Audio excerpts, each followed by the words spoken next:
Jackson Podcast. Hope everybody enjoying their 4th of July. They got their glizzies on the grill, popping their fireworks, enjoying the beautiful weather, the beautiful sunny day.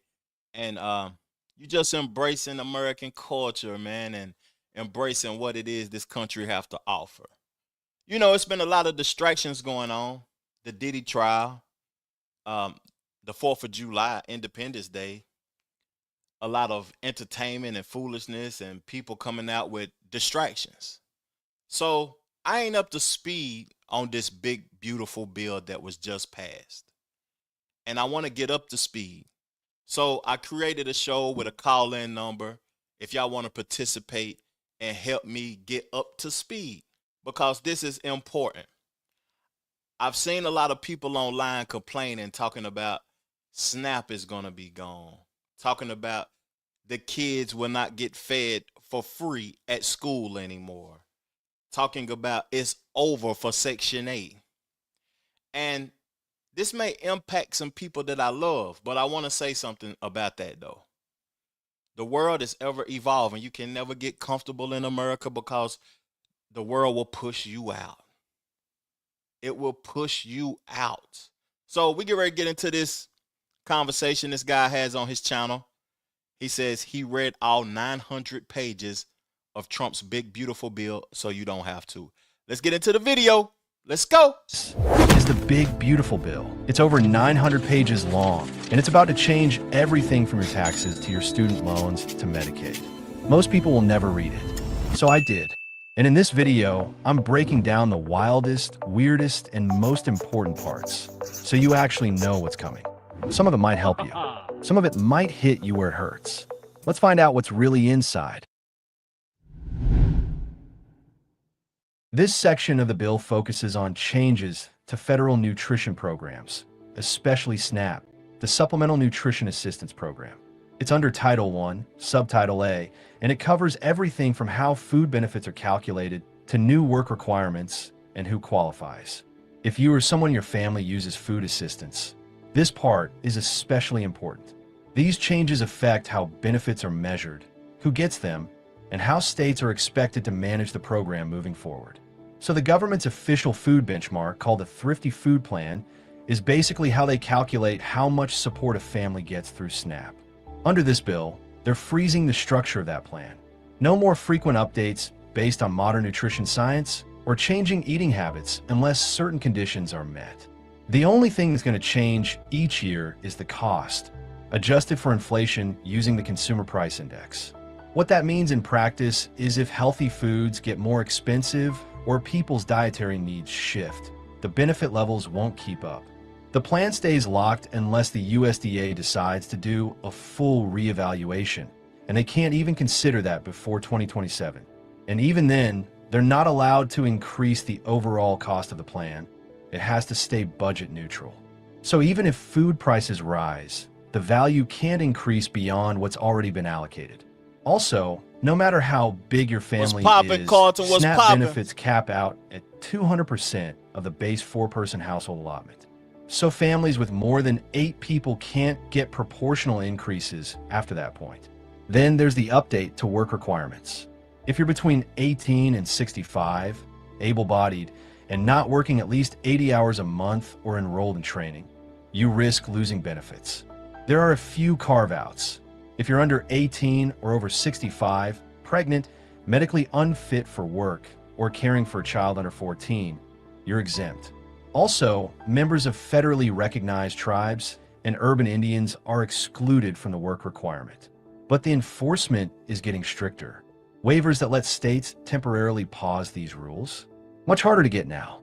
For Alaska and Hawaii, they can still apply for waivers as long as they're showing good faith efforts to comply. But those waivers expire by the end of 2028. And the states have to submit quarterly reports to show they're making progress. If they don't, the federal government can cut the waiver short. Something else that's changing is how utility costs factor into SNAP calculations. Right now, households receiving energy assistance can qualify for a higher deduction when determining how much food aid they receive.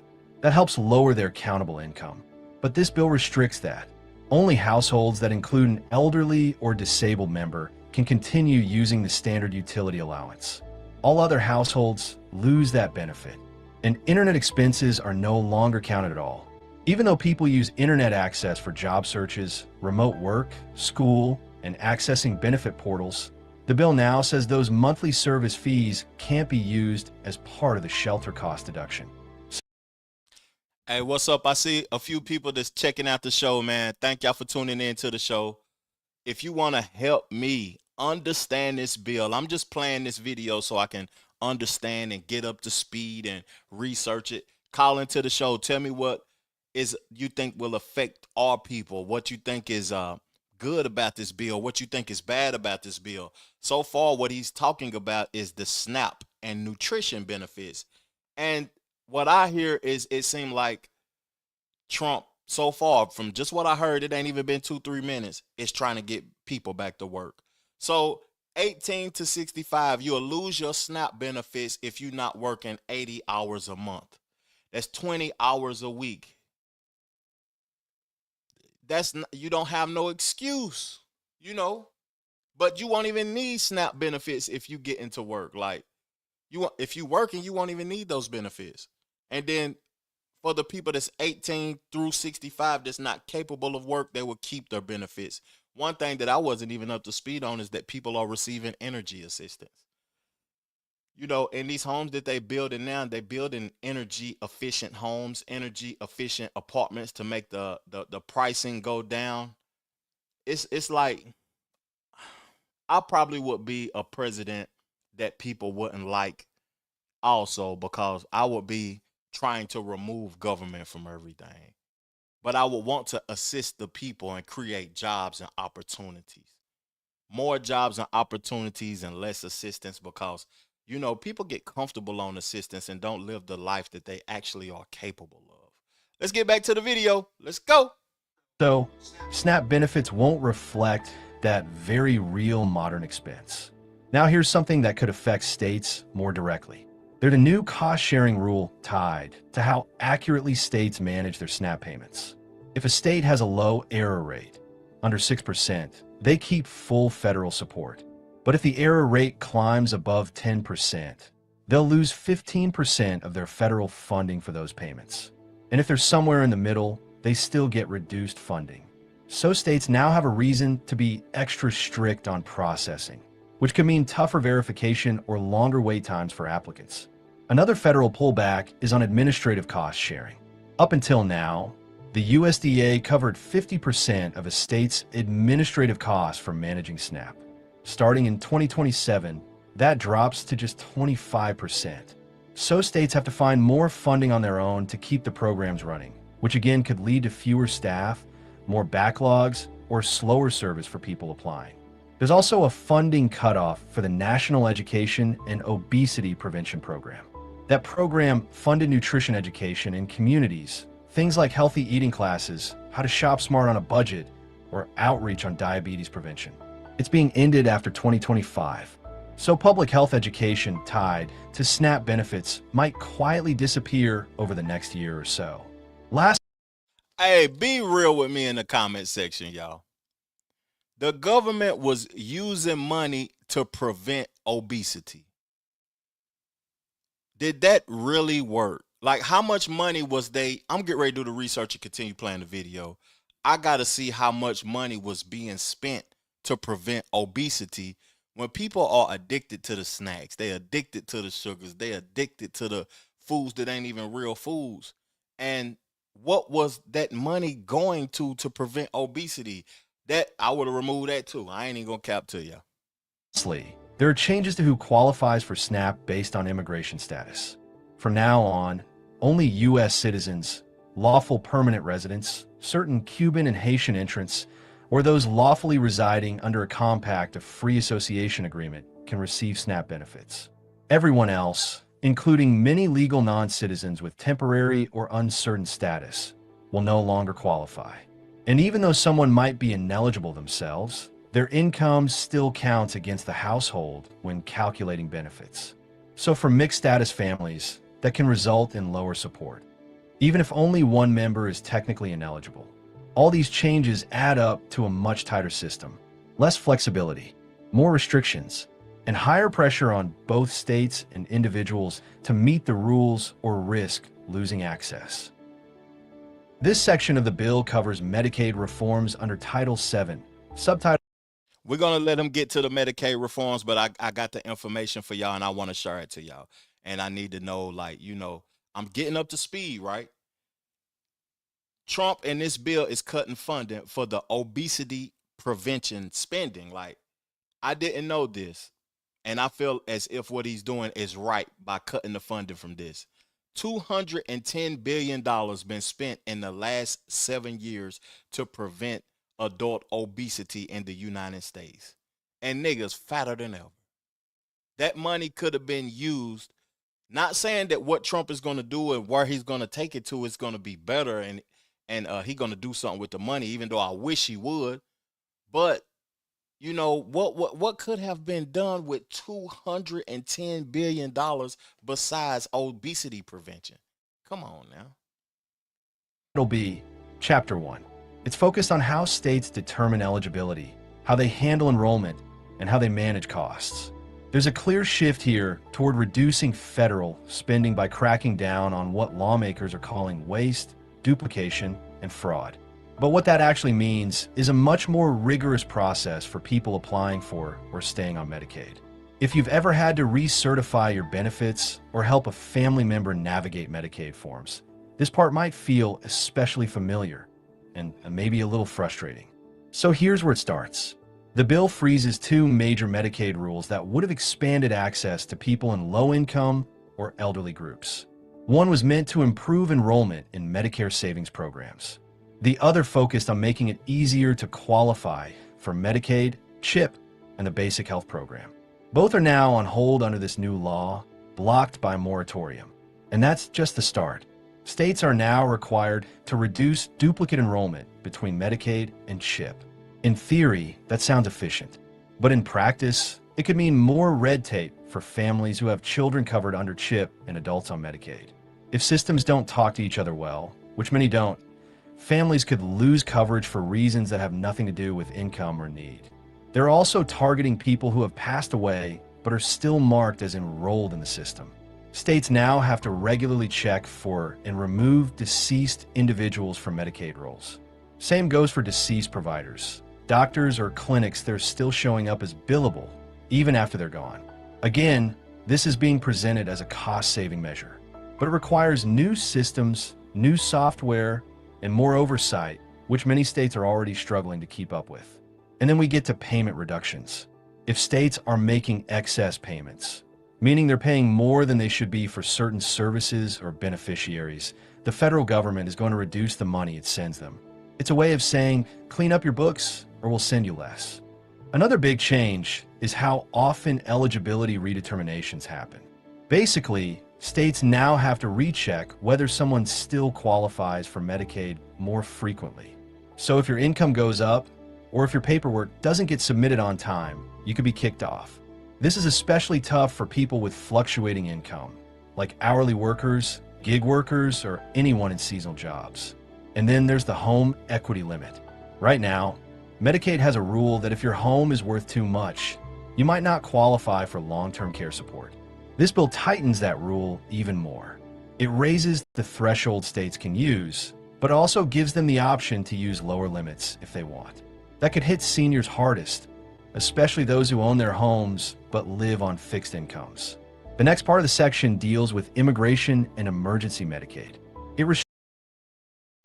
First of all, I want to address this before he get into the immigration situation, because most likely I'll probably be all for all of that, and I don't want to be a subjective individual. I want to be objective, but I want to acknowledge y'all comments in the comment section because I appreciate y'all. And also, this is a research show. I don't know much about this bill. If people want to call into the show and help me get up to speed right now, I'm listening to this guy's page on YouTube to where he is explaining. He read the whole 900 pages and he's explaining it. So it's helping me get up to speed. But salute to Carlton Wade. Thank you for checking out the show. Rated R Miami. Thank you for checking out the show also. And this is going back to the obesity spending. because I read to y'all what I got from Google.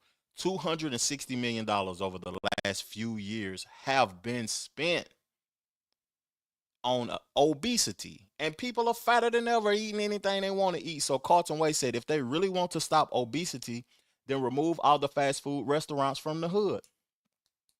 That is crazy though, because when I think about where the fast food restaurants are located in, they are located in the impoverished communities, really.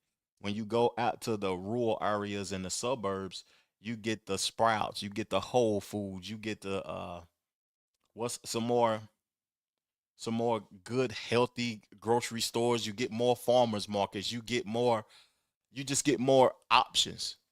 I guess cause the people can pay for it, and the people who can't pay for it, they just put the little Debbie's and the $2 snacks and the 2 for $4 fish sandwiches that ain't fish in the hood. That's disrespectful, but that's what they do though. And Rated on Miami said they never gonna do that. They make too much money. That is facts too though, fam. They make too much money off of the impoverished community. You know, I feel as if I want to address something too to the people that's watching the show. Do y'all think that America right now is focused on classism more than racism? Help me out in the comment section. Easy Bands, salute to my dog. Thank you for tapping in. You always have phenomenal shows, man. And if you watching my show right now, make sure you go subscribe to Easy Band's channel. He's dope. He's dope. Earth Fire, facts. Suburbs, fam.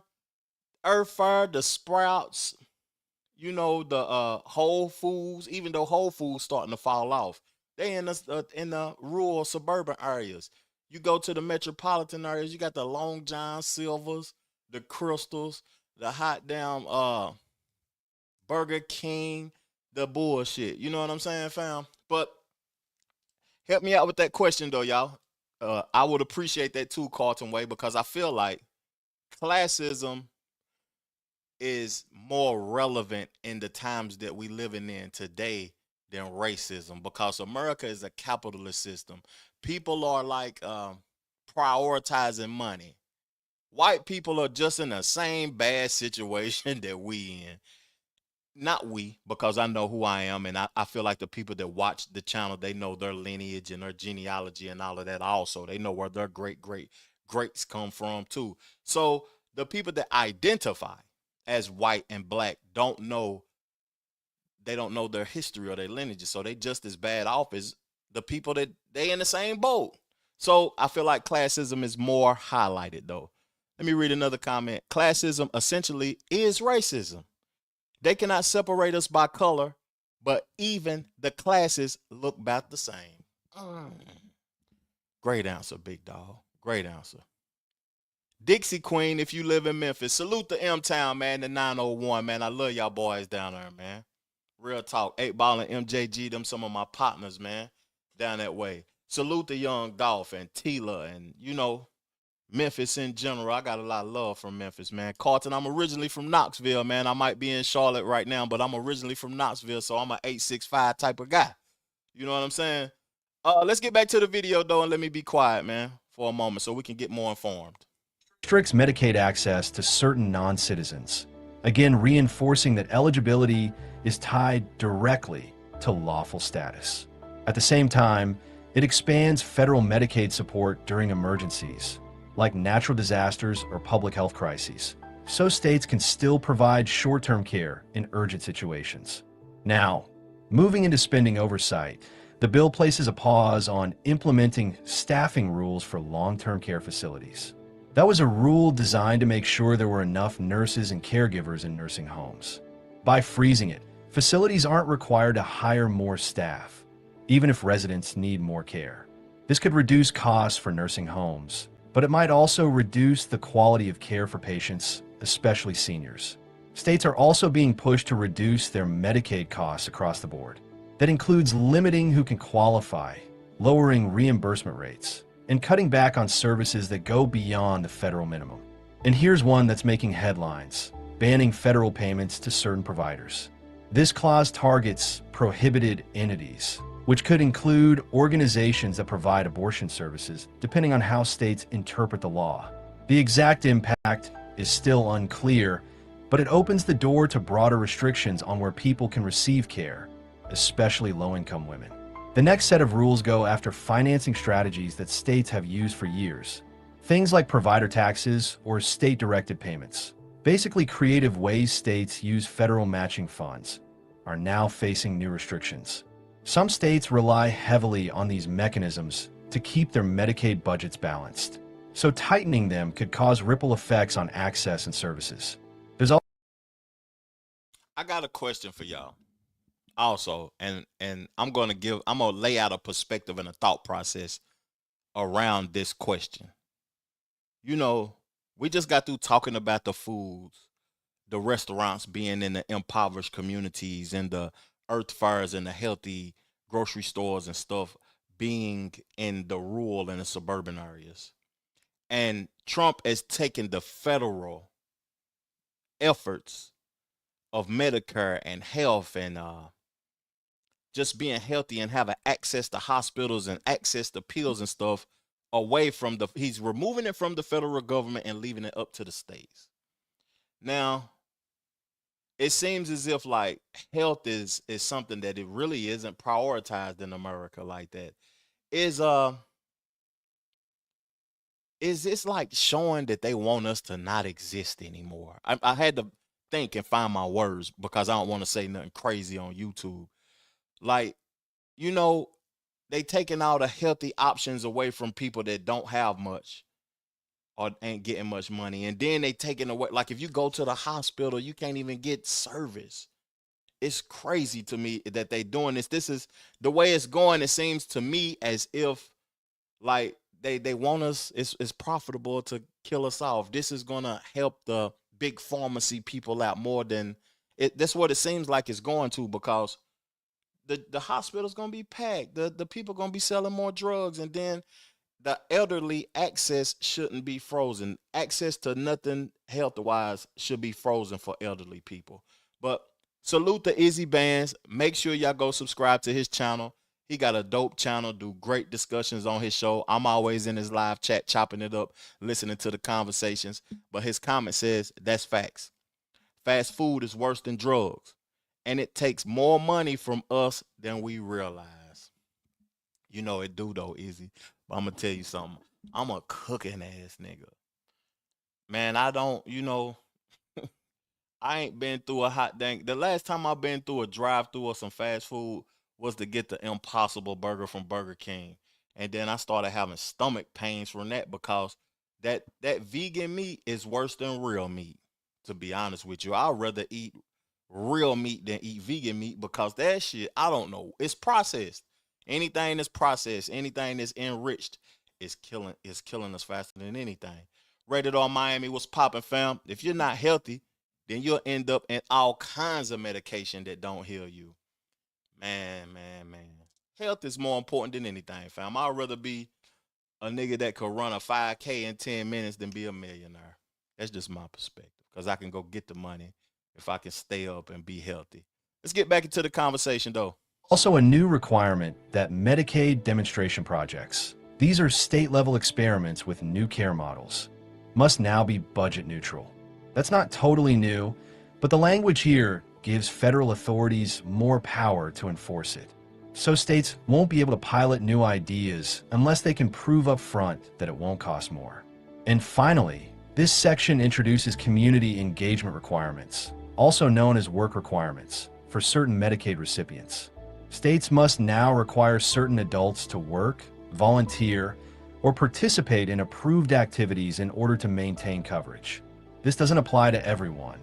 There are exemptions, but for adults without dependents or disabilities, it's a big shift. The idea is that people should contribute if they can, but critics argue it often punishes those with unstable job situations or limited transportation options. They're also tightening cost-sharing rules. That means more people could be required to pay small amounts, co-pays, or premiums to stay enrolled in Medicaid. It's not a huge dollar amount per person, but for people living paycheck to paycheck, it could be just enough to push them off the program. So overall, this section is all about stricter oversight, tighter eligibility, and more pressure on states to cut costs. Supporters say it'll make Medicaid more efficient and accountable. But for people trying to navigate the system, especially those with limited income or shifting circumstances. These changes could make it harder to stay covered or even to get enrolled in the first place. This section comes from Title 7, Subtitle A, Chapters 1 and 2 of the bill. It's all about taxes, specifically cutting them for the middle class, families with kids, and yes, seniors. There's been a lot of political talk about this being a tax relief plan for working Americans, and some of that's true. But when you actually read the details, you start to see where the benefits land and where they don't. There are some permanent cuts, some temporary boosts, and a few new ideas like removing taxes on tips and overtime pay. But there are also limits, trade-offs, and income thresholds that could quietly leave some folks out. So let's start with the basics. The standard deduction, which is the amount you can subtract from your income before taxes are calculated, is staying high. That's good news for most taxpayers.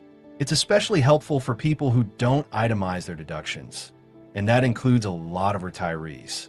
The bill locks in this increased standard deduction, so it doesn't shrink back down in a few years like it was originally set to. Now here's something more specific to seniors. There's a temporary senior deduction being carved out. While the bill removes most personal exemptions across the board, it makes an exception for seniors by allowing a special deduction just for them. That means if you're 65 or older, you'll still get a break that younger taxpayers won't. But it's important to know that this senior deduction phases out at higher income levels. So if you're a retiree with a decent pension, investments, or other income, you might not qualify for the full amount. And guess what? They're also adjusting the child tax credit again. This one's interesting because it's being expanded, and it'll now include a more generous formula that makes it easier to qualify for the full credit, especially for families with more than one child. The phase-out thresholds are still there, but the credit itself is bigger, and more of it is refundable, meaning you can get money back even if you don't owe taxes. That's a win for lower-income families. The qualified business income deduction is also being extended. This one's mostly for small business owners, freelancers, and people with side income. If you run a small LLC, work as an independent contractor, or have rental income, you may have already been using this deduction. I find this to be interesting. Like people that's working, people that's creating limited liability companies and things are still going to get their deductions, and it's going to be extended, supporting people that is out here doing their thing and trying to create income for themselves. That's a win. But one thing, like listening to that first part of this bill that has been passed, I am blessed, man. I can't even cap to y'all, man. I've been blessed, super blessed to have not never needed no type of assistance from the government. Like I don't even know what that feel like. I would love to get some sort of assistance, help me thrive. You know what I'm saying? But to never have got anything from the government, I feel blessed, man. But I'm trying to be aware of this for the people that I know, that I love, that is receiving benefits from the government.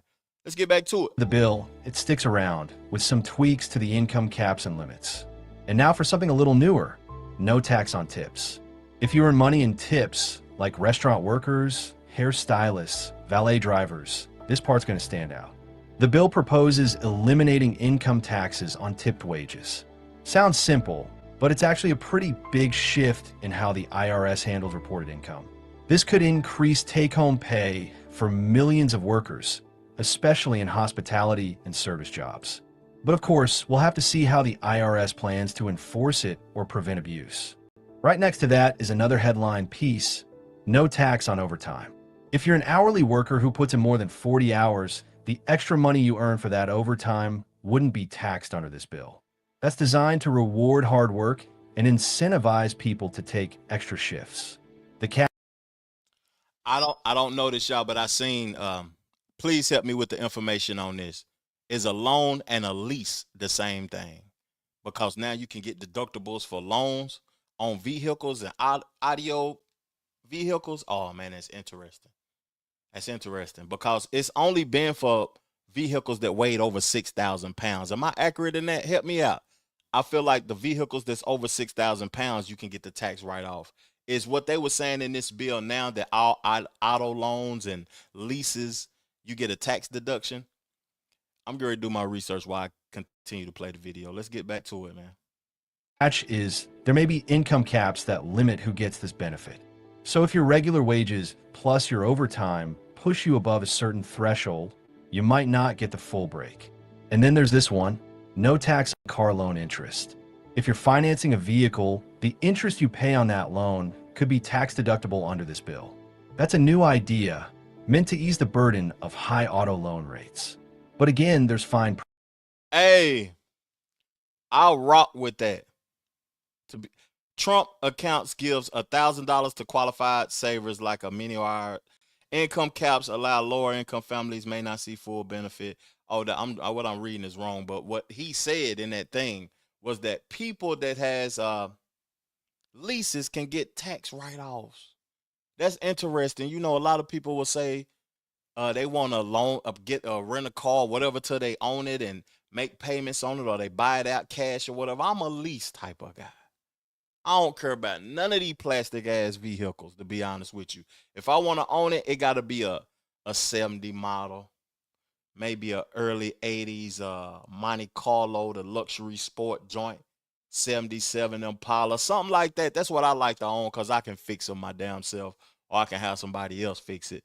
But being able to get a tax write-off and being able to get in leases lower to help lower the interest rate, man, that's cool, because if you do what you're supposed to do with your credit and stuff, you can always get a vehicle. You got $1,000, $2,500, you always be able to hop up in something, man. I feel like that's a benefit, and you can use it, man. Oh man, that's a benefit to me. Print. You'll likely have to choose between this deduction and others, depending on how you file. And it probably won't apply to luxury vehicles. Another major piece is the creation of Trump accounts, which are being introduced as government-seeded savings or investment accounts for eligible individuals. The idea here is to encourage long-term savings, especially among young people and new parents. For a set period, qualifying families could get up to $1,000 seeded by the government into these accounts. That money could grow over time, similar to a Roth IRA or education savings account, but it would come with restrictions on how and when it can be used. Supporters say this is about building wealth from the bottom up. Critics argue that a one-time $1,000 contribution doesn't go far, especially for families struggling to make rent or cover groceries. And while it's being framed as a benefit for the middle class, the income phase-outs and limits could keep lower-income households from getting the full advantage. And something a lot of folks miss, many of the big deductions that used to exist before 2017 are still not coming back. Things like miscellaneous itemized deductions or the full state and local tax deduction are still limited. That means if you live a high-tax state like California, New York, or New Jersey, you might not see a huge tax cut when all is said and done. There's also a cap on how much value you can get from itemized deductions overall. So even if you're donating to charity, paying mortgage interest, or dealing with large medical bills, your deductions might be limited based on your income level. A few other updates tucked in here. The bill keeps the ABLE account benefits, which help people with disabilities save money without losing access to federal aid. It extends the ability to roll. I was gonna get to that Carlton way. $1,000 is better than $0. You know, I'm an independent Carlton way, but I favored Trump for winning over Kamala. $1,000 is better than $0. No cap. We actually was losing money during that last administration, but you know, it may be some things in this bill that can cause us to lose money also though. But so far what I'm seeing from the bill is that America ain't gonna change much, man. He halfway through it almost already, and I ain't heard nothing bad. But people that's receiving assistance, that ain't the way you should want to live anyway. That ain't the way you should want to live, needing to be assisted. I don't feel good needing to be assisted. So far what I'm seeing from this bill is cool. Let them cook. Over from a 529 college savings plan into an ABLE account too. That's a helpful bridge for families who save for college but later realized the funds would be better used for disability-related expenses. And there's a continuation of the policy that allows student loans discharged due to death or disability to be excluded from taxable income. This was originally passed during COVID relief efforts, and now it's being made permanent. So yeah, there's a lot packed into this section. On paper, it's a big tax cut for working families, seniors, and small businesses. But the structure favors people who already have some financial stability. If your income is too low, you might not benefit from deductions because you don't owe enough taxes to begin with. If your income is too high, you might phase out of eligibility. And that middle ground, that's where the bill is really aiming.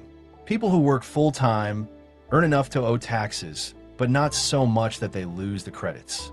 Seniors who still file returns, but don't have large retirement incomes. Families with multiple kids and 2 earners. For those groups, this could offer real relief. For everyone else, it may feel like a mixed bag. This section is part of Title VII, Chapter 2, and I ain't gonna take too much of y'all time. I'm gonna get back to the video and everything, but I want to say this. It seems like this bill is forcing people to get back to work. It's just saying get back to work. All that assistance that you have experienced and you've been relaxing, just chilling, you should be healthy enough to get up off your ass and go and get the money. Real talk. Let's get back to it, man. Chapter 4. It expands on some of the tax changes we talked about earlier, but with a specific focus on families, children, and savings. A lot of these policies are framed as ways to help working parents, caregivers, and future generations build a better financial foundation. And at the center of it all is something new, the Trump account. You'll hear a lot about this in the coming months, so it's worth understanding what it actually is, how it works, and what kind of impact it could really have. So, the Trump account, officially called a contribution pilot program, is a new government-backed savings tool. It's designed to automatically deposit up to $1,000 for every qualifying child born between 2025 and 2029. That money would go into a special investment account controlled by the child's family. And it's meant to grow over time through interest or market performance. The idea is to give each child a small head start in life, sort of like a baby bond or a government-seeded Roth account. Now, this sounds pretty promising at first glance, but the bill doesn't specify everything. There are still a lot of questions about who qualifies, how the money is managed, what investment options are offered, and when the funds can actually be used. And while the program is being promoted as a major benefit, $1,000 spread over 18 years without additional contributions won't create life-changing wealth. So in that way, it might feel more symbolic than transformational for most families. That said, for lower-income households who don't have access to savings tools at all, it's a start. If this program actually gets the support systems it needs, like automatic enrollment, no fees, and good financial education, it could grow into something more meaningful. But for now, it's a test run. Right alongside the Trump account is a group of tax credits aimed at helping families right now, not just years down the line. First up is the Child and Dependent Care Tax Credit. This is meant to help parents offset the cost of childcare, which, as we all know, can be outrageous. Under this bill, the credit is expanded. The percentage of expenses you can claim goes up, and more families can qualify for the maximum amount. That's especially helpful for 2-parent households where both parents work full-time. There's also an expansion of the Dependent Care Assistance Program. That's the benefit some employers offer where you can set aside pre-tax dollars for childcare.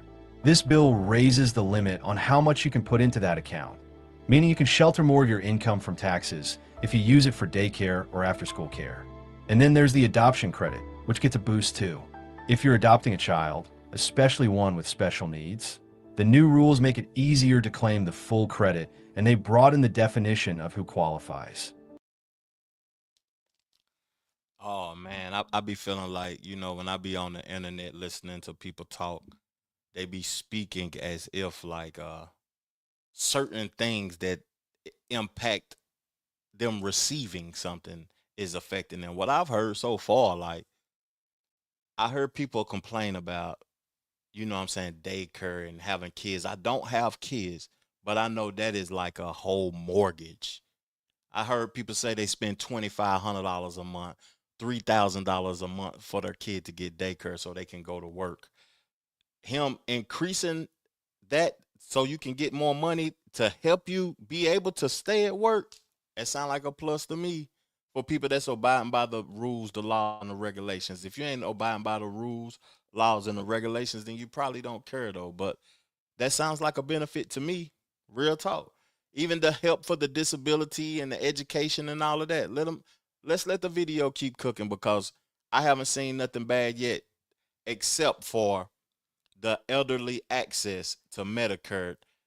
You know, they said it could be frozen for a point in time. I feel like elderly people give them anything that they want. If you don't work for 30 years in America, you 65, you retired, your back hurting, your knees hurting, you're in a wheelchair, you can't walk and all of that, and you have contributed to the evolving of this country, give you anything you want. But if you are capable, you got to get up off your ass and go get something. Real talk. In fact, tribal governments are now recognized as having authority to determine whether a child has special needs. That's a meaningful update for Native families who often face unique adoption challenges. For people with disabilities, the bill enhances tax treatment of ABLE accounts, which are savings accounts that don't count against benefit eligibility.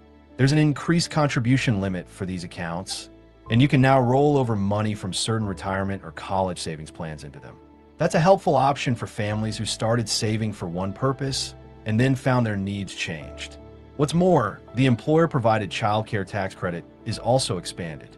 This means if your job helps pay for your child's care, either through on-site programs or by subsidizing outside providers, your employer could get a bigger credit for offering that support. And ideally, that could encourage more companies to provide family-friendly benefits. And if you're a student or helping someone pay off student loans, the bill includes a small but noteworthy provision. The exclusion for employer payments towards student loans is being kept and extended. That means if your workplace offers student loan repayment assistance, you won't be taxed on the money they contribute. This provision was originally introduced as a temporary pandemic-era perk, but under the new bill, it sticks around a bit longer. The bill also tweaks what counts as a qualified education expense under 529 savings plans. Things like credentialing programs and certain post-secondary job training courses now qualify. That's helpful for students who aren't on a traditional college track, but still need specialized training to enter a trade or career. And just like with the senior deduction, these family credits phase out. If you're earning above certain thresholds, especially as a couple, some of the most generous parts of these benefits start to shrink. So families on the higher end of the income spectrum might still benefit, but not as much. So then, what's the bigger takeaway here? This section of the bill is clearly trying to position itself as pro-family, pro-parent, and pro-child. It offers a combination of immediate tax relief and longer-term savings incentives. But at the same time, it's layered with complexity, eligibility limits, caps, phase-outs, and uncertain implementation details. And while the Trump account is getting the most attention, it's arguably the part with the least guaranteed impact. A one-time $1,000 deposit sounds good in a headline, but unless it's paired with strong follow-up programs and support, it's not going to dramatically change someone's financial future. Still, it opens the door to a bigger conversation about how we support the next generation. This section. He going into another section. I want to give everybody the opportunity that's watching the show to call in. I'm just doing a research show. I want to get up to speed on the bill. I want people to call into the show and tell me what they like about the bill, what they dislike about the bill.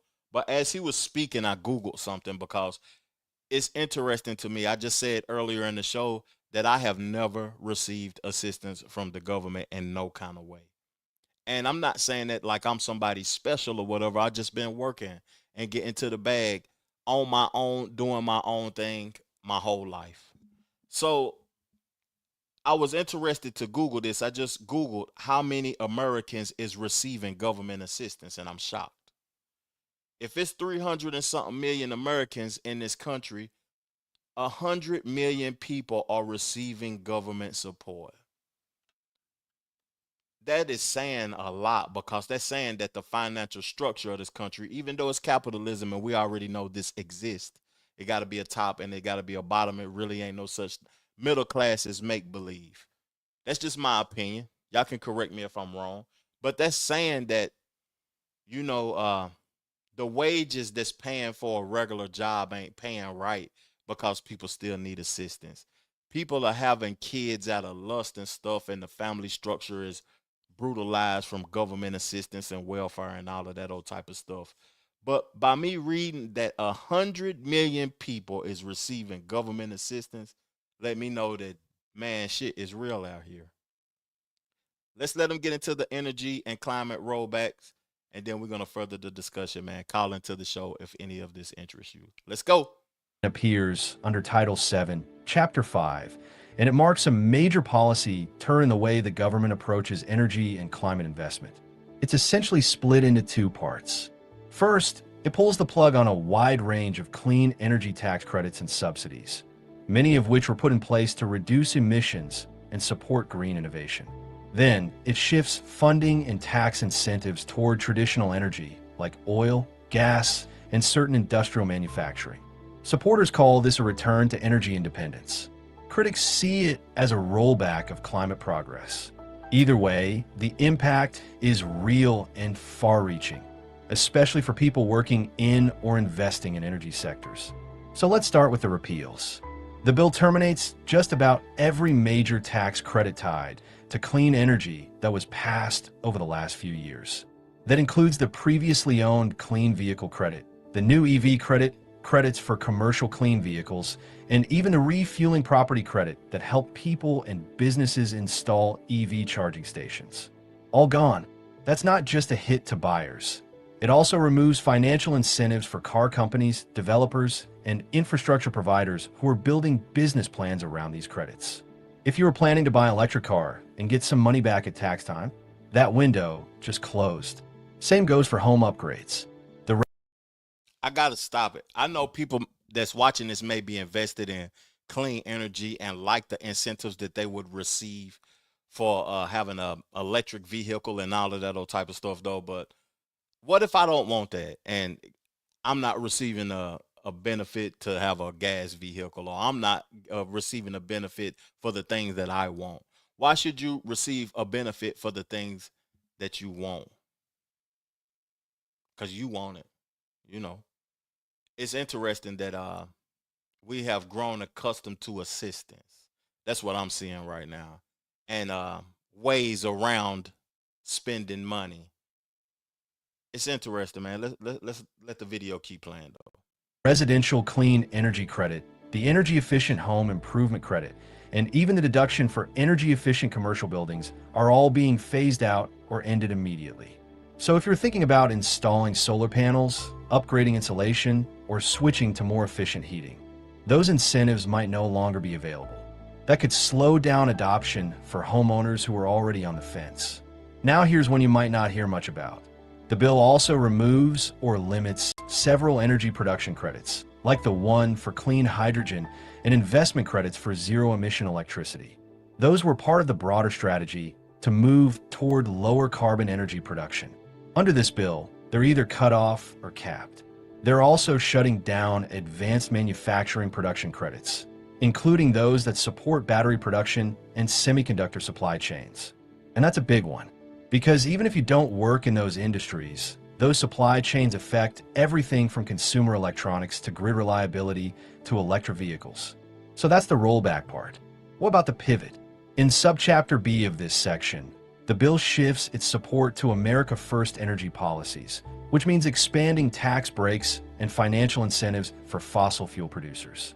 That includes things like clean fuel production credits, which sound like they support renewables, but in this case are being modified to include things like biofuels or natural gas derivatives, not necessarily wind or solar. There are also restrictions placed on carbon capture subsidies, meaning fewer incentives to store or offset emissions.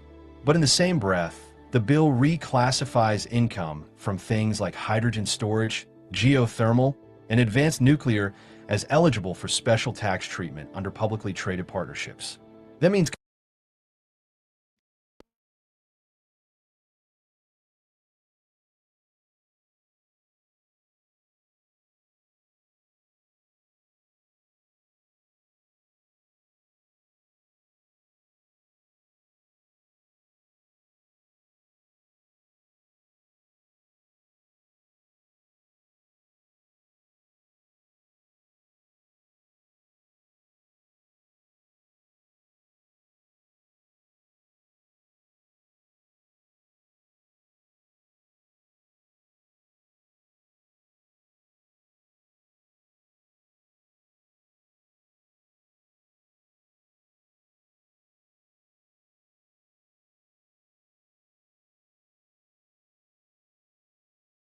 companies in these spaces could start attracting more investors by offering tax-deferred income, much like oil and gas pipelines have done for years. They also allow deductions for intangible drilling and development costs, which is a tax break oil companies have used for decades. These costs, like planning, site prep, and equipment, can now be written off faster, which lowers the company's tax bills and incentivizes more drilling. And here's one that sounds niche, but really isn't. They're allowing special payments to individuals who die fuel. That's a reference to colored diesel fuels used in agriculture and construction. It's a small line item, but it shows just how deep this bill goes in trying to remove regulatory or financial burdens on traditional energy users. There's also a ban on extending the Advanced Energy Project credit, which was one of the key tools used to lure Can you hear me now, family? Tell me if you can hear me now. clean tech companies into building factories in the US. Without that credit, it becomes harder to justify large, capital-intensive green projects, especially if they're competing against fossil fuel alternatives that just got new tax breaks. So, taken together, what does all this really mean? For one, it's a huge reversal of the direction we've been heading for the last 5 to 10 years. Clean energy industries that were scaling up with federal support will now have to rely more on private funding or cut costs. And that could Hey, y'all, I think I hit the microphone because me listening to this, I want to know if y'all heard this part. I was saying, I'm assuming this also. Is it a war going on between the oligarchies, the people that is in the higher financial realms between electric and clean and all of these different things, the fossil fuel? Is it a war going on between them obtaining power and these people keeping power and keeping moving the country forward in a direction that is favorable to Elon Musk? Is we listening to the part of the bill that is the reason why Elon Musk don't want to be involved with Trump no more, and they got a war going on? It seems like it's a change of the trajectory of the finances and what we're using as a country for cars, vehicles, homes, and just how the energy operates. Let's get back to it though. slow job growth in those sectors or even trigger layoffs in places that were counting on green investment. Meanwhile, fossil fuel companies, drilling operations, and heavy manufacturing groups are getting a clear signal. Go ahead, expand. The financial incentives are back, the oversight is lighter, and the government's on board. That said, this section doesn't eliminate all green energy support. Some programs, like limited hydrogen development or geothermal investment, are still technically eligible for tax benefits. But overall, the tilt of this chapter is unmistakable. Less about reducing emissions, more about promoting US-based production, especially in oil, gas, and heavy industrial processes. If you're a homeowner, a small business owner, or someone who recently installed clean energy systems with the help of federal credits, this could be frustrating. If you're in the oil or drilling industry, it's the opposite. And for people working in jobs tied to solar, wind, or EV manufacturing, these changes create a lot of uncertainty. It's also worth noting this section doesn't really include a lot of transition support. It doesn't offer funding to help clean energy workers shift into new roles. It's mostly a turn of the faucet from green back to fossil. And the speed of that shift will probably be felt most in rural areas, small towns, and industrial hubs that were betting on clean tech investment.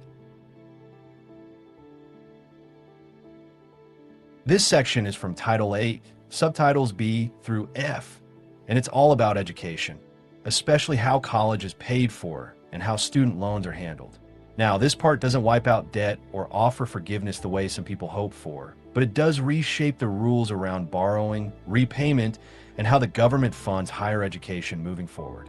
One of the biggest changes here is a new cap on how much students can borrow for graduate programs. Right now, if you're pursuing a master's, a PhD, or a professional degree like law or medicine, you can usually take out federal loans up to the full cost of attendance. But under this bill, that amount would now be capped at $50,000 total. Not per year, total. That's a huge shift. You can probably guess why this is controversial. For many graduate programs, especially private ones, $50,000 barely scratches the surface. So if this goes through, students would have to either come up with the rest out of pocket or look for private loans, which usually come with higher interest rates and fewer protections. Hey, I want to say something, man. And I hope the people that's watching this will interact with this part of the show. If you ever got higher education, you ever went to a university or a college or a HBCU or a Vanderbilt or Princeton, one of those type of schools. I'm 45 years old, y'all. I know people that's still $250,000 in debt. That 50,000 that they talking about is not enough. Is school worth that type of investment, like $500,000 now, when we see how few and far the opportunities are in this country? Like an 18-year-old really got to be tapped in. Like if you are a father or whatever, as I tell y'all multiple times, I don't got kids or whatever though, but if you a father, and if the mother's listening also, man, you got to have your kid to the point to where you educating them and they educating you on ideas so they can know where they want to go if they want to go to elevated education. Because if you are investing a half a ticket before you even get a career, man, that shit should guarantee, it should be a guaranteed field. I don't know if that's even possible neither though, but I would try my best to get involved in a field where I'm investing I'm gonna be $500,000 in debt before my career start is wowzers to me. Talk to me in the comment section below, man. Let's get it. Now, this change is being pitched as a way to control college inflation. The idea being that if students can't borrow unlimited sums, schools won't keep raising tuition unchecked. And while that sounds good in theory, the short-term effect could make graduate school less accessible for low and middle-income students. So yeah, this one's going to spark some strong opinions. Besides the loan cap, the bill also limits how loan forgiveness programs are applied. The popular public service loan forgiveness program and other income-driven repayment plans are not eliminated, but the bill tries to narrow their scope. That means fewer types of jobs would qualify, and the terms for forgiveness could take longer to reach. The argument here is that blanket forgiveness is too expensive, especially when paired with other spending cuts. But for borrowers who are counting on those programs to make their debt manageable, it might feel like the rug is being pulled out. What's more, the bill includes new reporting requirements for schools. Basically, colleges will now have to report the earnings of their graduates alongside their tuition rates. This is part of a value for money push. If your degree costs $80,000, but the average grad only earns $35,000 a year, that school might face penalties or lose access to some federal funds. It's meant to hold institutions accountable for their outcomes. And speaking of outcomes, the bill also goes after low-performing colleges, especially those with high dropout rates or heavy reliance on federal loans. These schools could see stricter oversight, and in some cases, they might be barred from accepting federal aid altogether. That's a serious blow for for-profit institutions, which are often flagged in this section. On the flip side, the bill expands Pell Grant eligibility for short-term credentialing programs. Things like coding. Help me understand, y'all. Who is some? Cause I'm assuming this also, cause I didn't go to college, but I just want to know: is this like gonna hinder HBCUs because they're not gonna be? They already wasn't receiving the funding that the federal government said they was gonna give them, but now they're saying they ain't gonna give them no federal. You know what I'm saying? No federal assistance, because all of this is really assistance from the federal government. But damn, that's crazy. You know, I didn't know what blanket forgiveness was. I ain't a college student. I'm just a person that likes to learn. So I didn't know that it was a financial thing where they forgave for a debt that you owe for going to school and all of that. That's interesting. I got to do my research on that also. But damn, my boy Rated R Miami said, hell yeah. Whew.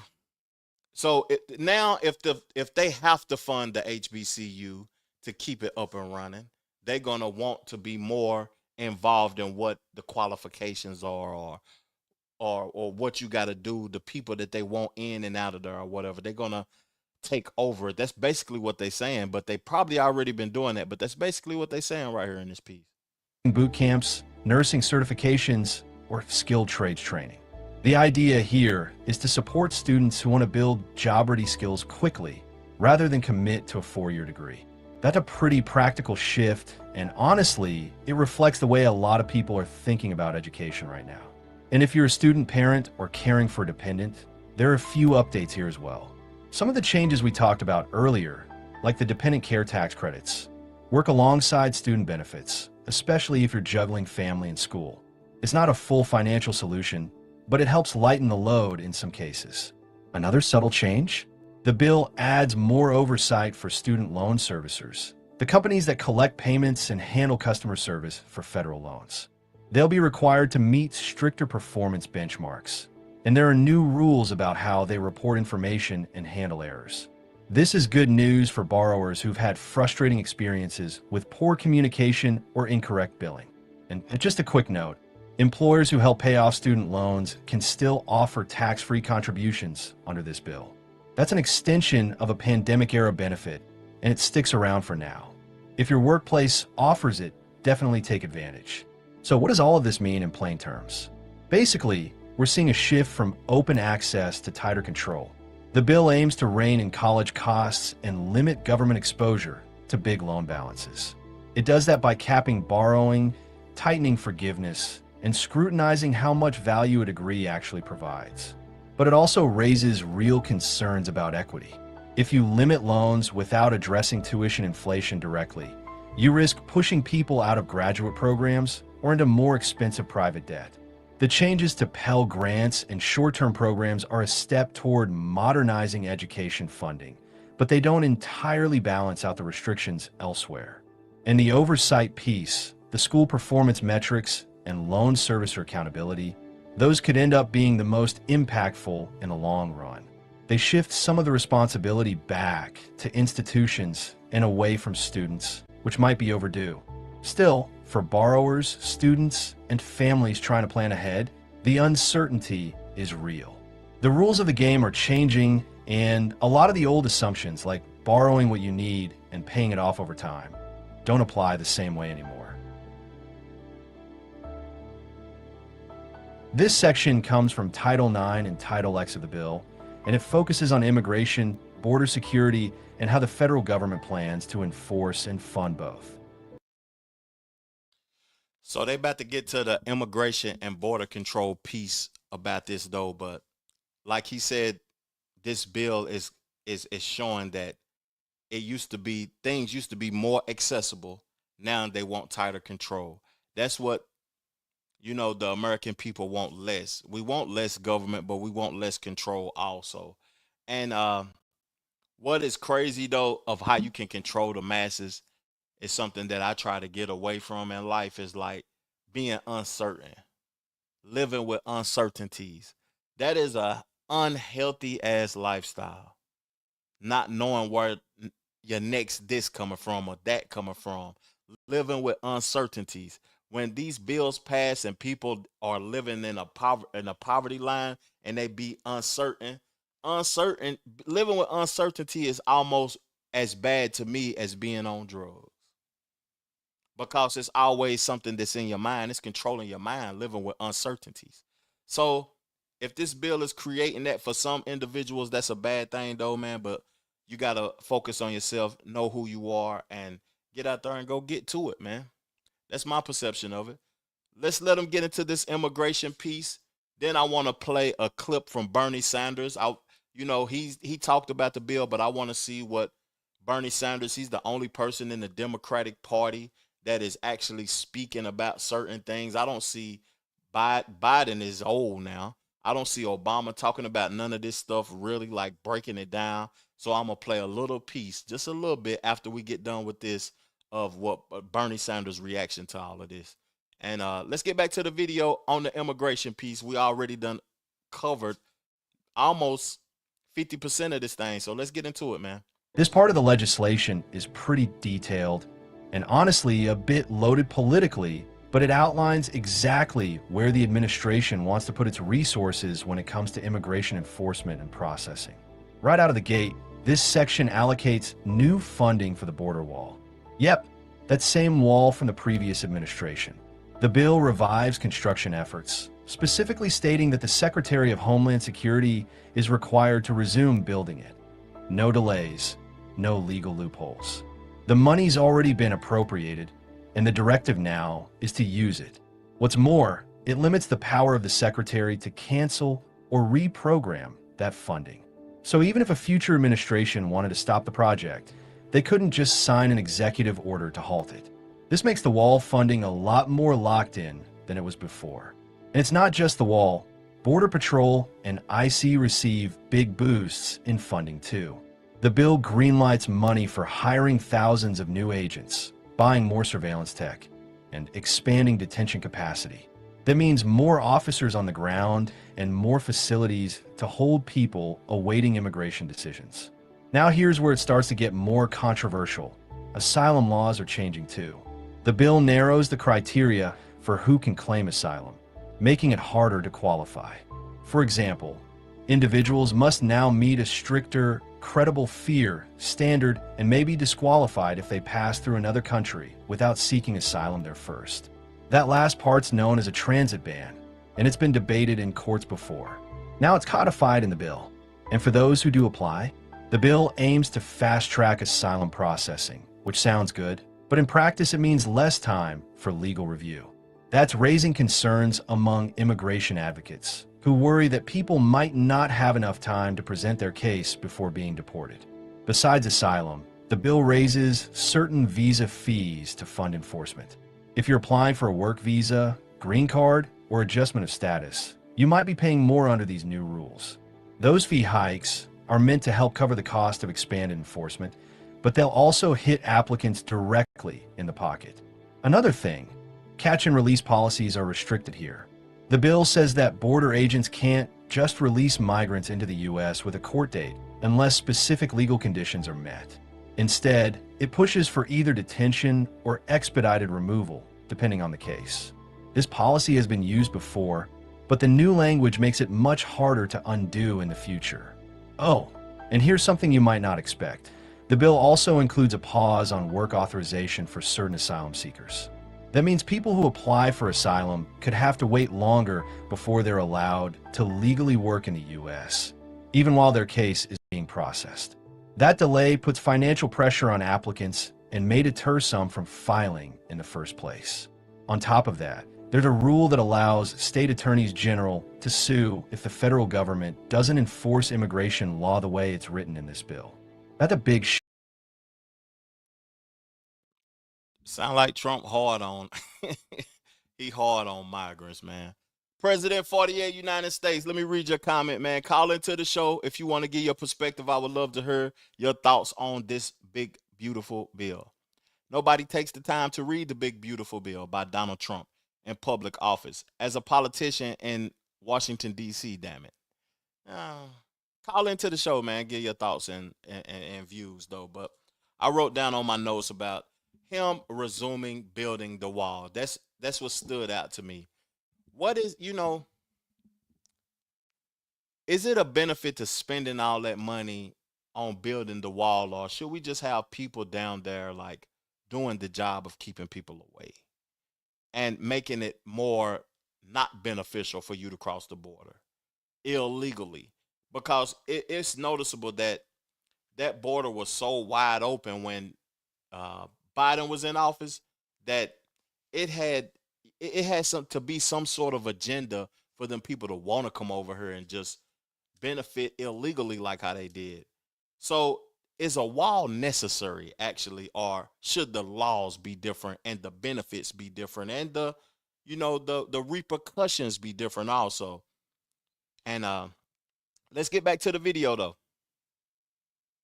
We got 5 minutes left in the video, and we're gonna go to the Bernie Sanders piece and continue the conversation. Let's go. Shift. It gives states more legal standing to challenge federal policy, especially if they believe border enforcement is being too lenient. And for border states, there's a separate clause that allows deployment of National Guard troops in certain cases without needing federal approval. That kind of authority could be used to bolster state-run immigration crackdowns, especially in places like Texas or Arizona. Now, critics argue that these changes could overwhelm the immigration courts, lead to more family separations, and force people to return to dangerous conditions. Supporters say it's about restoring order and deterring illegal entry. And honestly, both of those perspectives are already playing out in the public debate. So if you or someone you know is going through an immigration process or considering one, this bill makes the path more expensive, more time-sensitive, and more restrictive overall. Legal immigration isn't banned, but the rules are tighter and the costs are higher. And for asylum seekers, the window to qualify has gotten a lot smaller. And one last note, this section doesn't include any sort of broader immigration reform. No new pathways to citizenship. No expanded work visa programs. No relief for dreamers or long-term undocumented residents. It's enforcement heavy, with very little attention on long-term fixes. I'm gonna read your comment, Rated R Miami, but I wanna say something first though. Are y'all for more people making it easier accessible to get into the country and making the laws more limited and less strict, or do y'all want it more strict to get into the United States? And I wish I had somebody that was in the United States that was watching this episode that is not illegal and that's not legal and want to talk about some things and want to give a perspective and get their thoughts off, because I would just like to know what's the mind frame of these people coming over here. Because if you go to another country, right when you get into the country, they're going to ask you when you want to leave, and they're going to make it be more strict. They're going to make things be strict. Don't nobody from America want to go to prison in another country. So I feel as if we got to get these borders tight. We got to make it more strict. That's what I would say. Because, man, it should be a privilege to be over here and contribute to this. Even though when some of those people come over here, they be like, damn, I got to work. This ain't the American dream I actually thought it was. Sometimes your wants, always wanting something, sometimes your wants could be something that you actually don't want because you don't know what it is first. You don't even know what it really is. So Rated R Miami said it was a political move. Think about it. Those immigrants and their children will vote Democrat. That's one thing that I didn't realize was going on in this country, because me actually being from a state like Tennessee that has been super strict, and me being from Knoxville, Tennessee, my first time voting, it was like a serious situation. You had to have 2, 3 forms of ID and come at this certain time and all of this. And I'm hearing that you can be in LA or New York and just go up there and vote and put somebody else's name in there. I didn't know it was like that in those metropolitan cities, but I can see that some laws had to be, you know what I mean, loose for people to want to move to New York, Chicago, Houston, Los Angeles, the cities where it's the most immigrants at. Let's get back to the video though, man. We got 4 more minutes left. This part of the bill doesn't always get much attention, but it matters a lot because this is where you find the fine print. The timelines, the phase-ins, the expiration dates, and the hidden legal mechanisms that shape how this bill actually plays out in the real world. Let's start with when things take effect. Most of the major tax changes, benefit limits, and policy shifts begin on January 1st, 2026. So you won't see everything change overnight, but the clock is already ticking. Some of the Medicaid cost-sharing changes won't fully kick in until 2027 or 2028, and a lot of the student loan changes are timed to affect the next academic cycle. That's important because it gives Congress time to adjust or quietly let things expire before the next election. Speaking of expiration, many provisions in this bill come with sunset clauses. That means they automatically end after 5 years unless Congress votes to extend them. Things like the senior tax bonus, the Trump account deposits, and even some of the healthcare changes are temporary on paper. That makes the bill look cheaper, but it also means nothing here is permanent unless it becomes politically popular enough to survive. Now here's where it gets more serious. This bill puts strong limits on how much federal agencies can delay or reinterpret what's written. The IRS, the Department of Health and Human Services, and the Department of Education are all required to enforce these rules as written. No more regulatory flexibility, even during emergencies. If the law says benefits must be cut, they have to cut them. If the rule changes eligibility, they have to enforce it. It ties the hands of future administrations and gives Congress tighter control. And if they don't enforce it, well, the bill gives legal standing to states and individuals to sue. So if a federal agency tries to soften or slow roll enforcement, a state attorney general or affected party can file a lawsuit to force compliance. That could lead to more court challenges, especially around controversial issues like immigration, benefit cuts, or agency power. But here's where it gets tricky. Buried inside Section 70302 is a provision that could limit your ability to get help from the courts unless you can afford it. Under this clause, if you try to challenge the government's action or ask a court to pause enforcement, you may be required to pay a bond up front. If you can't post that bond, the court might not even hear your request. Legal experts say this could shut the courthouse door to regular people, especially those affected by benefit cuts, healthcare denials, or policy changes, unless they can afford to pay just to be heard. That's a quiet but powerful shift. It doesn't eliminate your right to sue, but it puts a price on exercising it. So what does all of this mean? The real power of this bill isn't just in the benefits it cuts or the policies it changes. It's in the way it locks. Hey, I'm gonna tell y'all something.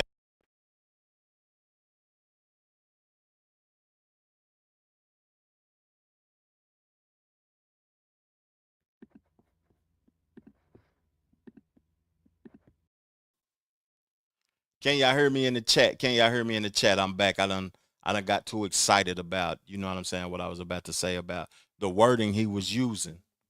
You can't hear me, family? Yeah, okay, thank you. So I got too excited about what he was saying, and I done knocked the microphone off and everything. I apologize, y'all. But you know, saying that you can't use the court to defend yourself, right? Unless you got some sort of money. It's always been like that. He's using the wording like it's a change, really. They just saying it now. You know, they just saying you can't defend yourself without money, but it's been like that. Go down there without no bread and see, they'll listen to you. That's the difference. He's saying now without money, they won't listen to you, but they'll listen to you, but they won't listen to you now without money. If y'all see what I'm trying to say, it's always been about money. This is America, man. Come on now. Who don't know that? Let me be quiet like y'all don't even know that. What I'm talking about. Those changes in limits who can challenge them and makes future reversals more difficult. Some parts might not seem urgent yet, but they're designed to stick and to keep you from undoing them easily.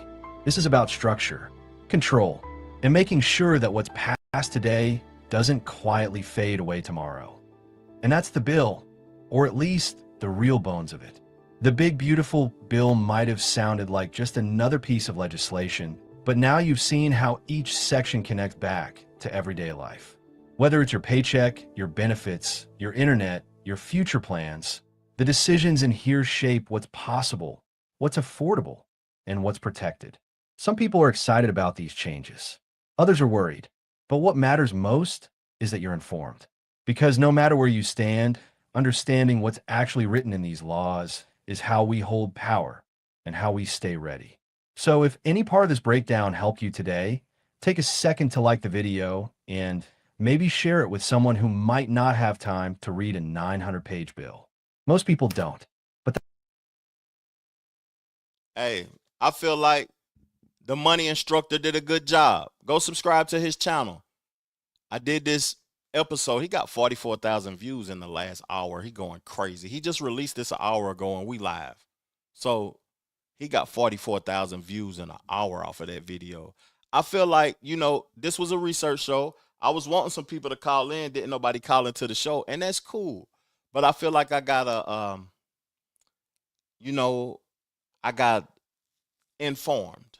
I understand a little bit better, even though we're going to do a little bit more research, though.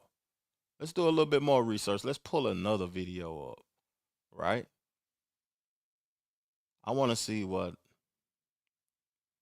dang on Bernie Sanders talking about this bill. Yeah. Oh, that ain't it. Where Bernie Sanders at? He find Bernie saying the bad. I want to hear what he's saying bad about it, because I want to see if the things that he assumed is bad about it apply. Thanks very much. Apply to the people that I love, the people that's, you know what I mean? I got to protect my mother, my family members, my wife, and my loved ones. I want to see if what he's complaining about apply to me, because I'm a person that, contributes to society. I work, I pay taxes.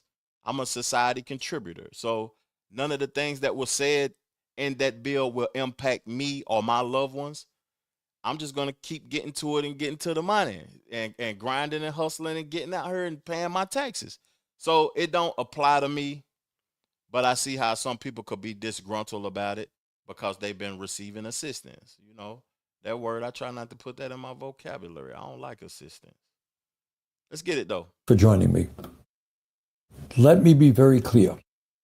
Trump's so-called big, beautiful bill, now on the floor of the Senate, is one of the most dangerous pieces of legislation ever brought forth in the modern history of our country. It is a gift to the billionaire class while causing massive pain for working families. Actually, I'm wrong. I shouldn't use the word gift because the billionaires paid for it. This bill is an absolute reflection of a corrupt campaign finance system. The billionaires invest hundreds of millions of dollars in candidates and in elections, and in this bill, this piece of legislation, their investment is paying off. So, what are they getting? Well, the top 1% is receiving $975 billion in tax breaks. Further, and this is really quite unbelievable, the wealthiest 0.2% receive a $211 billion estate tax break. $211 billion for the top 0.2%. In that provision, 99.8% of Americans get zero. Further, large corporations in this bill get a $918 billion tax break. That is what the 1% and the wealthy campaign contributors get. So here's what you get, assuming you're not a billionaire. This bill throws over 16 million people off of the health insurance they have by slashing Medicaid and the Affordable Care Act by over $1.1 trillion. So, $1 trillion in tax breaks for the 1%, $1 trillion in cuts in Medicaid and the Affordable Care Act. Further, it forces millions of Medicaid recipients to pay a $35 copayment every time they visit a doctor. So what is the impact of all this? What happens when you throw 16 million people off health care, you impose a $35 copayment? Well, what the Yale School of Public Health and the University of Pennsylvania estimate is that if this reconciliation bill is enacted, and it's unbelievable for me to say this, but this is what they are telling us, this is what they have studied, If this bill goes through and all these healthcare cuts take place, over 50,000 Americans will die unnecessarily each and every year. You know, I'm a little bit older now, and this fear conversation it doesn't apply to me. You know, I told y'all at the beginning of this that I'm an independent. I didn't vote for Trump. I haven't voted since, to be honest with the people that's watching this show, I haven't voted since Obama's first term. And I didn't vote for Obama a second term for things that, I was young too. I was just 20. So I didn't vote for him a second term because I didn't see no changes. I seen that he was prioritizing the LGBTQ community. That's what he was prioritizing. So I want to say something about, what he's saying that is fearful to me, that it sounds fearful. But if he was running for president, them same people that's investing in him, even though that's why he lost, I think, because he didn't take no money from the investors. But the investors has always made the decisions. Ain't nothing gonna change. They saying it's $1 trillion in cuts for the 1%, for the billionaires and the oligarchy people that he's always talking about. And it's gonna hinder the people that's less fortunate that need Medicare and Medicaid and all of that. But if it's gonna assist the people that's the decision makers anyway, they're just gonna make a decision on the Medicaid and Medicare, and if they want to create something new that has their name attached to it to help the people. I really don't feel like nothing going to change. I think he's speaking a fearful conversation. So he said $211 billion in tax breaks to the 1% also. They the decision makers. What we gonna do about it if we don't got no bread? Or if we ain't getting no bread? And it's hindering us from being able to get the bread. That's basically what he's saying. But when his party is in office also, what are they doing to assist the people? And instead of getting tax breaks for themselves, they funding unnecessary wars and shit. That's basically what I seen when Biden was in office, giving $60 billion and $30 billion monthly to Ukraine. I thought that was foolishness at the end of the day. But they the decision makers. Let me let them cook though. 50,000 Americans. In other words, this bill is a horrific death sentence for low income and working class Americans.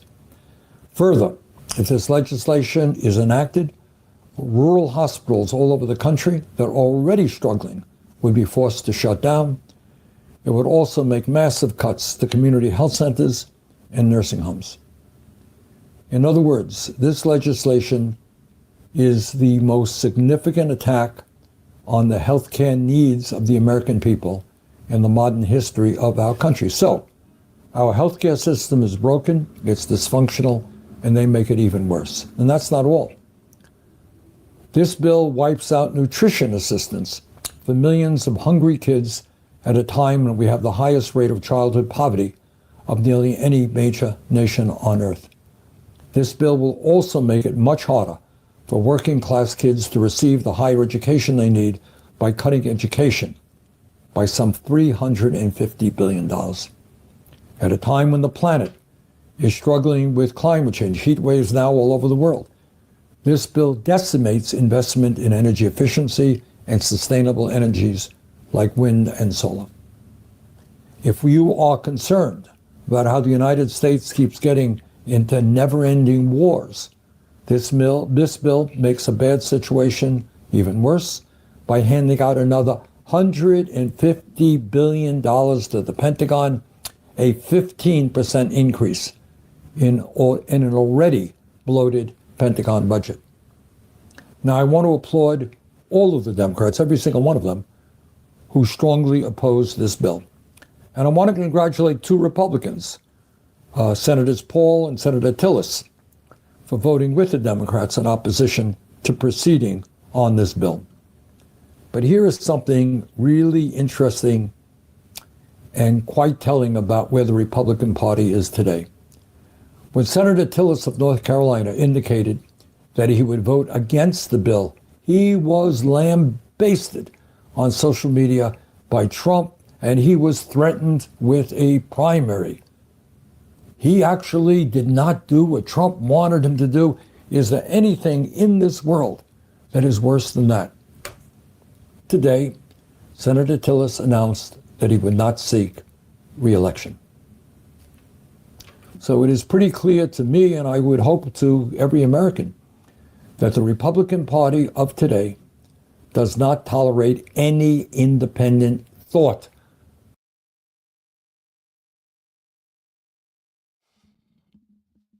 You know, he said enough.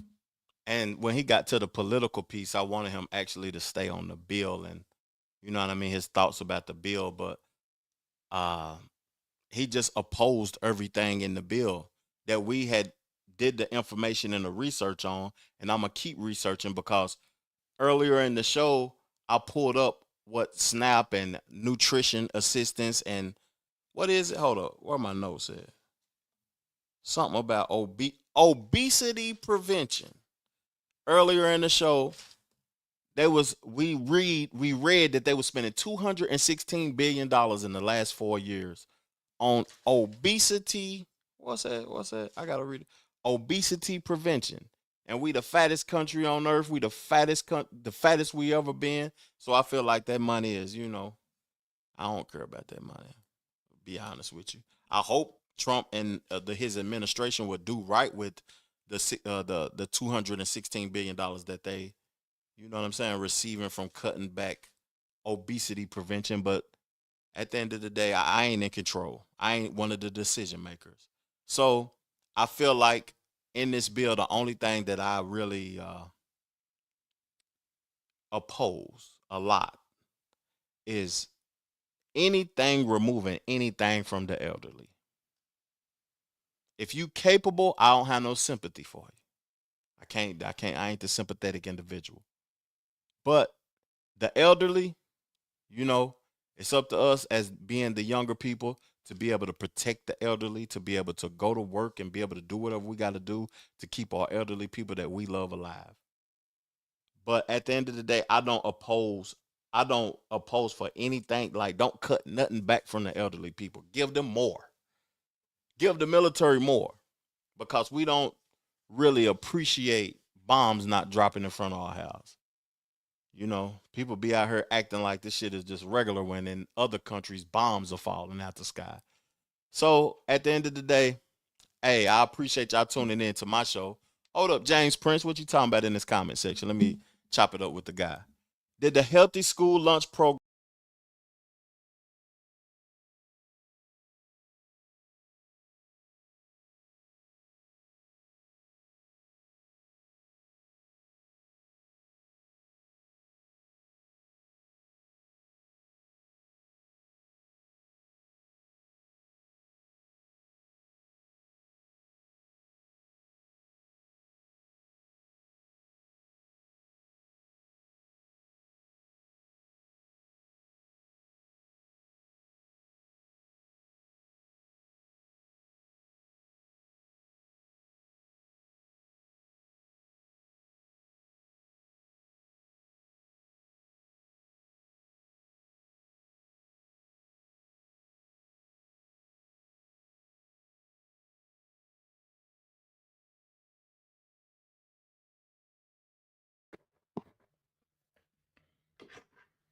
Can you hear me, fam? Talk to me. My dang on computer died, y'all. I apologize, man. I got the dang on charger in it and everything, and the computer died. Can you hear my voice though, fam? James Jerome Prince Jr. Talk to me in the comment section. Can you hear my voice? Because I want to address your comment before I get up off of this thing. Sorry for the technical difficulties, but did the healthy school lunch programs get funding cutting the obesity prevention? I don't feel like they got cut completely. I feel as if he left it up to the states, and if the leadership in the states don't abide by the rules and they don't give feedback and statistics to what they're doing with the money, then I feel as if like he's gonna cut federal funding. But the state leaders, the leadership in the state got to do what's right by giving him statistics of what they're doing with the money. So I don't feel like the healthy school lunch programs will get cut, especially if you live in a state with good leadership. That's just how I feel, you know. Hey, I appreciate you tuning in to the show, though, man. The obesity prevention program, though, that is crazy. 216 $216 million. Let me answer your phone call, man. I hope my computer don't cut off. If it do, I'm gone this time.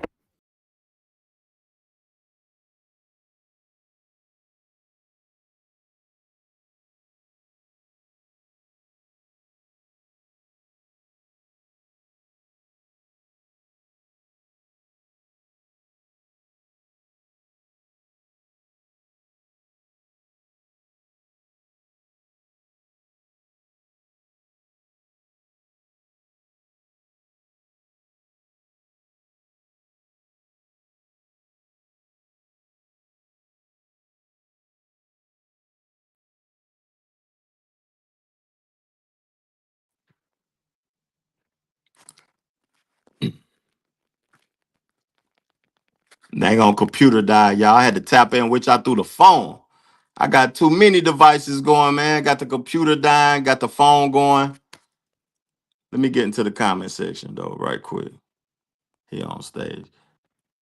Hey, Rated R Miami, if you can hear me, I can't accept no phone calls because I'm using the phone to be able to end the show off. Thank everybody for tuning in to the show. I appreciate y'all, man.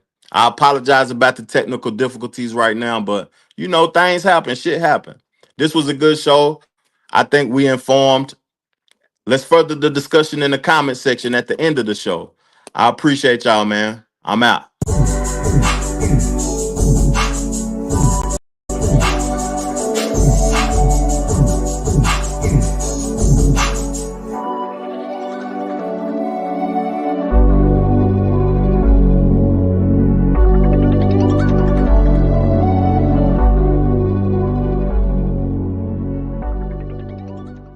The Trevor Jackson Podcast.